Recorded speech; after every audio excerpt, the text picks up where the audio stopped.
여러분들을 주님의 이름으로 환영하고 축복합니다. 잠시 광고가 조금 더 보태면요, 다음 주일날 히즈쇼라는 우리 뮤지컬 팀이 옵니다. 그래서 이 준비해야 되는 부분이 되게 많아서 청년부 예배랑 시간이 조금 겹칠 것 같아가지고 아예 저희가 선제적으로 4층으로 다음 주만 올라가서 예배를 드립니다. 차가 없으시기 바랍니다. 이제 우리 하나님 말씀을 받겠습니다. 우리 하나님께서 우리에게 주시는 말씀은 열왕기상 8장 10절에서 11절까지의 말씀입니다. 구약성경 열왕기상 8장 10절에서 11절까지의 말씀, 하나님의 임재를 경험하는 삶이라는 제목으로 하나님 말씀을 받습니다. 열왕기상 8장 10절에서 11절까지 말씀을 우리 2절밖에 안 되니까요, 같은 목소리로 큰 소리로 읽겠습니다. 같이 있습니다. 시작.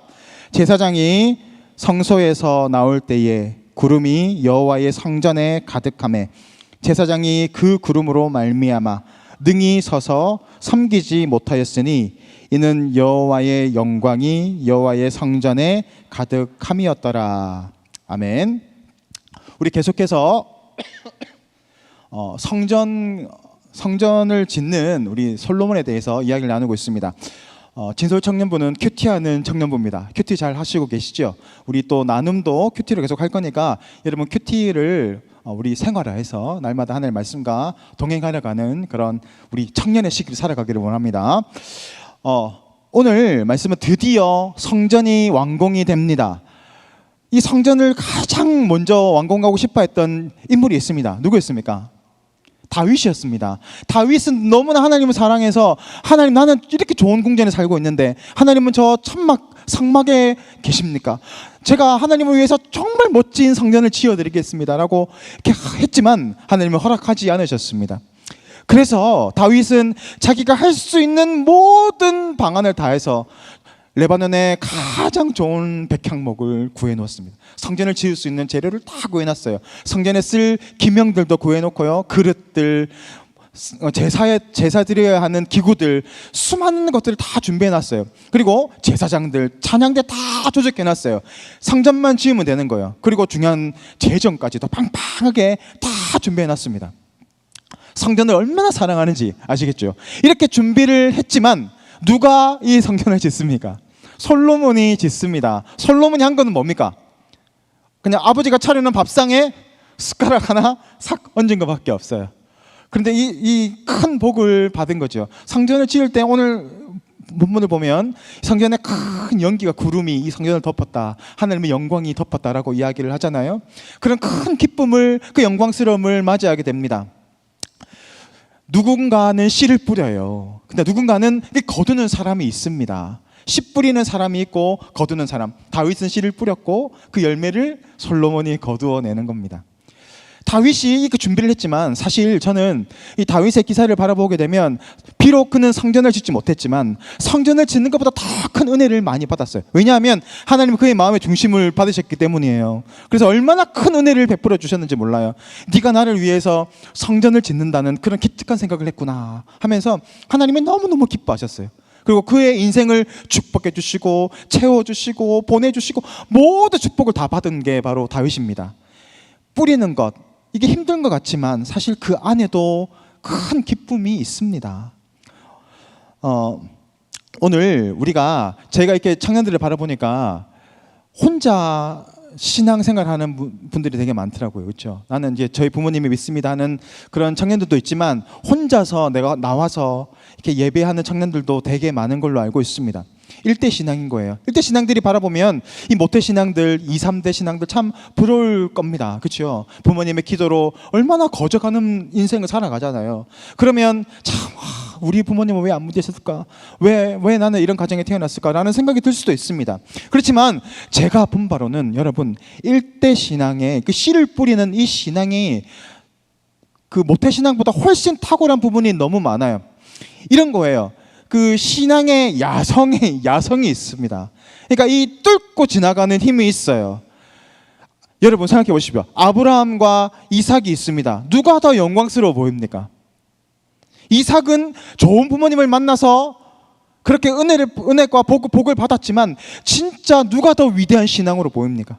아브라함인 거예요. 아브라함은 자기 자신이 그것을 다 뚫고 나아가잖아요. 환경과 상황과 역경과 어려움이 있지만 그것을 믿음으로 뚫고 나아가는 그 신앙, 이 야성의 신앙이 있습니다. 그래서 우리 청년들이 그런 야성이 있으면 좋겠어요. 저는 못해요. 저는 힘이 없어요. 바빠요. 돈이 없어요. 이런 핑계 대지 말고 여러분에게는 뭐가 있습니까? 젊음이 있잖아요. 열정이 있잖아요. 그럼 열정을 어디에 쓰실 거예요?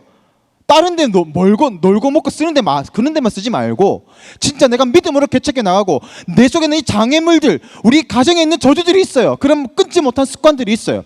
그리고 또 여러분이 끊어내는 그런 야성이 있으면 좋겠습니다. 이게 어디에 밀집되어 있습니까? 일대 신앙에 있어요. 그러니까 내가 그것을 이 열정이 있습니다. 이걸 가지고 뚫어내면 되는 거예요. 그럼 여러분 잘 생각해 보세요. 여러분 일대 신앙이에요. 혼자 외로운 신앙생활을 합니다. 그러다가 믿음의 배우자를 만나요. 그러면 아기를 낳겠죠. 그러면 2대가 됩니다. 그리고 이 본인과 또 이 배우자와 또 자식들이 같이 부모님에 가는 거예요. 할머니, 할아버지 예수 믿으세요. 그렇게 해요. 그러면 예수를 훨씬 쉽게 믿을 수 있어요. 같이 하면. 그러면 어느 순간 3대가 됩니다. 어렵지 않아요. 여러분 믿음의 가정을 세워나갈 수 있습니다. 누군가는 그 자리를 버텨내야 되는 거예요. 씨를 뿌리는 사람이 있습니다. 거두는 사람이 있지만 여러분 그 신앙 참으로 위대한 겁니다. 반면에 우리 모태신앙들이 있어요. 모태신앙은 뭐라 그래요? 모태신앙 못해요 이 신앙이에요. 그런데 여러분 이 모태신앙은 어드밴티지가 있습니다. 부모님의 기도의 반석 위에 서 나가는 이 어드밴티지가 있어요. 그런데 거기에 머물러 있으면 여러분 인생의 신앙의 발전이 없어요. 여러분이 또 뚫고 나가야 하는 추진력을 받고 뚫고 나가야 하는 부분이 여러분도 분명히 있습니다. 그런 부분들을 잘 뚫고 나가서 부모님의 그 신앙을 잘 이어받아서 더 위대한 신앙으로 살아야 되지 않겠어요? 나는 언제까지 부모님의 신앙 뒤에 이렇게 가려져가지고 엄마 할 거예요. 여러분도 이제 그 신앙을 가지고 여러분의 신앙을 가지고 뚫고 나아가고 더 위대한 신앙으로 다음 단계로 나아가는 그런 신앙으로 나아가시기를 주님의 이름으로 축복합니다. 아멘. 오늘 본문은 솔로몬이 성전을 완공하는 겁니다. 자, 솔로몬이 여러분 성경을 바라보게 되면 항상 처음부터 답을 주지 않아요. 창세기를 보면 도대체 무슨 이야기를 하는지 모르겠어. 복음에 대해서 뭔 얘기를 하는지 모르겠어. 아담과 하와 얘기가 나오고 막 족장들 얘기가 나와요. 무슨 얘기인지 잘 몰라요. 이것을 복음의 점진성이라고 합니다. 복음이 처음부터 드러나지지 않습니다. 여러분 제가 하나 문제를 내볼게요. 자, 이것은 검은색입니다. 제가 뭘 얘기하는 걸까요? 모르겠죠. 자, 이것은 크기가 콩알만 합니다. 콩, 땡. 자, 애매한 거예요. 이게 뭔지 모르는 거예요. 자, 이것은 사람들이 가지고 있습니다. 모르겠죠, 잘. 자, 이것은 어떤 사람은 얼굴에 10개씩 가지고 있습니다. 그렇죠. 이게 점점 드러나게 되는 거예요. 이 복음이 그렇거든요. 성경에서 이 예수님에 대해서 이야기하고 있는데 어디에 창세기 어디에 예수님에 대한 이야기가 나와요. 그런데 여러분 이 아담과 하와가 죄를 짓고 나서 어떻게 해요? 옷을 벗었으면 부끄러워하잖아요. 죄 때문에 부끄러워하잖아요. 근데 예수님 하나님께서 뭘 지어 입히시는 거예요? 가죽 옷을 지어 입히시잖아요. 누군가가 희생하잖아요. 그 복음이에요. 그 안에 복음이 있어요. 노아의 방주 이야기도 복음이 있어요. 그리고 그 아브라함과 이삭의 이야기에도 이 강력한 복음이, 여기서 확실한 복음이 좀 나오죠. 이 아버지가 그 아들을 그 죽여러 가는 그 산이 어디예요? 어떤 산입니까? 언약에 있는 그 산 있잖아요. 내가 지금 갑자기 생각이 안 나서 그래요. 그 산에 올라가서 이삭을 죽이려고 하잖아요. 근데 여러분 그 산이 나중에 어딘 줄 알아요? 나봇의 포도원이고요. 거기가 나중에 예루살렘 성전이 되는 거예요. 그러니까 다 연결되어 있어요. 다른 이야기가 하는 게 아니라 전부 연결되어 있어요. 그래서 그 아버지가 아들을 죽이려고 하는 그곳이 바로 예수님, 하나님이 그의 아들 예수님을 십자가에 못 박는 그 골고다 그 위치거든요. 다 연결되어 있는 거예요. 이런 식으로 복음은 점점 시간이 지날수록 더 확고해집니다. 그리고 나중에는 예수님이 나와서 그 복음의 주인공이 바로 이 예수님이시구나라는 것을 우리가 알 수 있게 되는 거죠. 자, 오늘 성전이 나옵니다. 성전을 완공했습니다. 기물들을 다 집어넣고 나서 마지막에 언약궤를 딱 집어넣습니다. 그러니까 이제 제사장이 딱 나왔는데 갑자기 이 어마어마한 이 화려한 성전이 갑자기 엄청난 구름으로 빽빽하게 가려지기 시작하는 거예요. 성경은 그것을 뭐라고 이야기하냐? 바로 여호와의 영광이다라고 이야기를 합니다. 하나님이 그 성전 가운데 임재하신 거예요. 근데 하나님은 우리가 하나님을 보면 어떻게 됩니까? 죽어요. 왜냐하면 우리는 죄가 있기 때문에 그 거룩하신 하나님을 바라보게 되면 우리는 죽습니다. 그래서 하나님 구름의 그 속의 영광으로 이렇게 오시는 거예요. 그 성전을 다 가리십니다. 여러분, 이 백성들이 그걸 보면서 너무너무 감격했어요. 왜 그럴까요? 성전에 구름이 막 꼈는데 왜 그럴까요? 왜 감격했을까요? 예전에 출애굽기에 그 사건이 생각났기 때문이에요.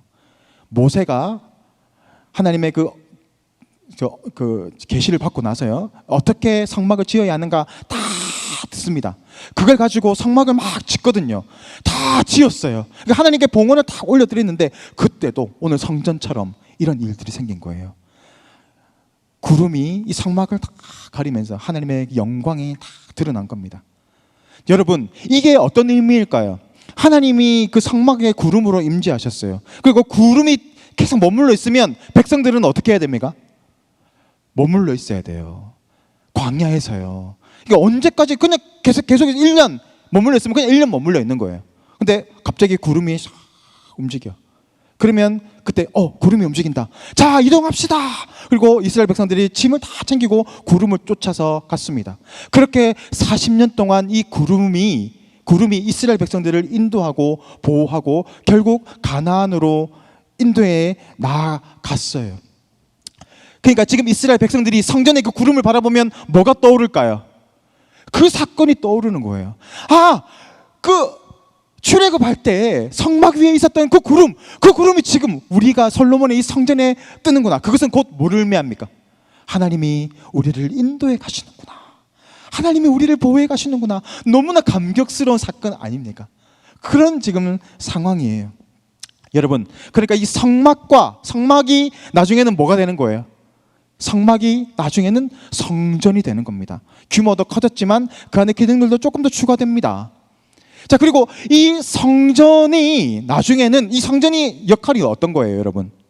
성전에서는 우리가 하나님을 만나게 되는데 우리는 죄가 있기 때문에 하나님을 만나지 못해요. 성전에 들어갈 수 없습니다. 그래서 반드시 제사를 드려야 되는데 희생 제사를 통해서 하나님 앞에 우리 죄를 해결받고 들어가야 되는 거예요. 그런데 이제는 이 성전이 나중에는 쓸모가 없어집니다.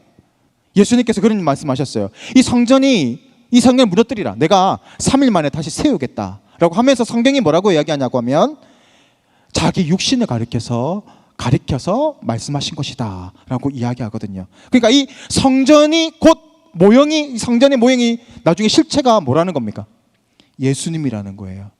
그러니까 지금 예수님을 통해서 예수님이 자신이 희생제물이 되심으로 해서 이제는 이 성전이 필요 없게 되는 겁니다. 그러니까 우리는 이 예수님을 믿음으로 이제는 하나님께 나아갈 수 있게 되었다. 그래서 이 성막이 성전이 되고 이 성전의 실체는 바로 예수님인 거예요. 그게 나중에 복음에 점진적으로 드러나게 되는 겁니다. 여러분, 그렇게 우리는 예수님이 우리 가운데 거하십니다. 우리가 믿음으로 예수님을 붙잡습니다. 그리고 예수님 우리 마음 가운데 모십니다. 그러면 우리 속에는 뭐가 있는 거예요? 예수님 이꼴 뭐예요? 성전이에요. 그렇기 때문에 우리가 성전이 아니라 성전의 주인 대신, 성전의 실체 대신 예수님이 내 마음 가운데 있기 때문에 우리는 곧 움직이는 교회, 움직이는 성전이 되는 겁니다. 그렇게 우리가 하나님의 임재 안에 있고 그 언약궤처럼 하나님의 말씀이 우리 가운데 우리를 주정해 가게 되면 우리 안에 하나님의 영광의 구름이 있는데 바로 성령 충만이에요. 성령 충만함을 통하여 이 성령님의 인도하심을 받으면서 약속의 땅 가나안, 어디예요? 팔레스타인에는 가나안이 아니라 영광스러운 하나님의 나라까지 이 성령께서 우리를 인도해 가신다라는 것이 이 성경의 스토리입니다. 자, 그렇다면 여러분, 구약의 성전과 이 신약의 교회는 같은 걸까요? 다른 거예요. 성전을 통해서 우리는 이 과정을 통해서 하나님을 만나야 했지만 이제는 그 성전 되시는 그 예수님이 우리 안에 있음으로 해서 우리는 이제 성전이 되었습니다. 그리고 교회라는 것은 달라요. 교회는 바로 이 동부교회, 이 건물을 이야기하는 게 아닙니다. 이 건물은 예배당이에요. 교회는 뭡니까? 교회는 예수님을 모시고 사는 이 성전된 사람들이 모여서 모인 사람들이 하나님께 예배하는 것, 하나님을 찬양하는 것, 은혜를 나누는 것, 그게 교회입니다. 그러니까 우리가 교회를 착각하면 안 돼요. 우리는 교회입니다. 지금 우리가 모인 것은 교회로 모였습니다. 우리 안에 예수님이 있기 때문입니다. 그 예수님을 통해서 우리는 하나님께 온전히 나아갈 수 있게 되는 것입니다. 오늘 우리가 다시 한번 우리가 모습을 돌아보기를 원합니다. 우리 속에 누가 계십니까? 성령 하나님이 계십니다. 예수님이 우리와 함께 하십니다. 우리를 인도해 가십니다. 그러면 우리는 성전이 되는 겁니다. 성전된 우리가 어떤 것으로 채워야 하겠습니까? 오늘 솔로몬 성전에 하나님의 영광의 구름이 나타났던 것은 바로 말씀에 순종함에 있었기 때문입니다. 우리 속에 있는 우리가 그동안 추구해 왔던 세상의 가치들을 다 내려놓고 오늘 이 시간 우리 말씀의 주인 되시는 그 예수님을 붙잡고 오늘도 그 말씀 가운데 순종하고 나아가겠습니다 하는 우리 결단이 우리 가운데 있기를 간절히 소망합니다. 이 시간 우리가 결단 찬양 드리기를 원합니다. 어떠한 상황 속에서도, 어떠한 환경 속에서도 내 속에 있는 주님만을 바라보기를 원합니다. 부르신 그곳에서 주님께 예배합니다. 오늘 이 시간 이 결단의 찬양을 하나님께 올려드립시다.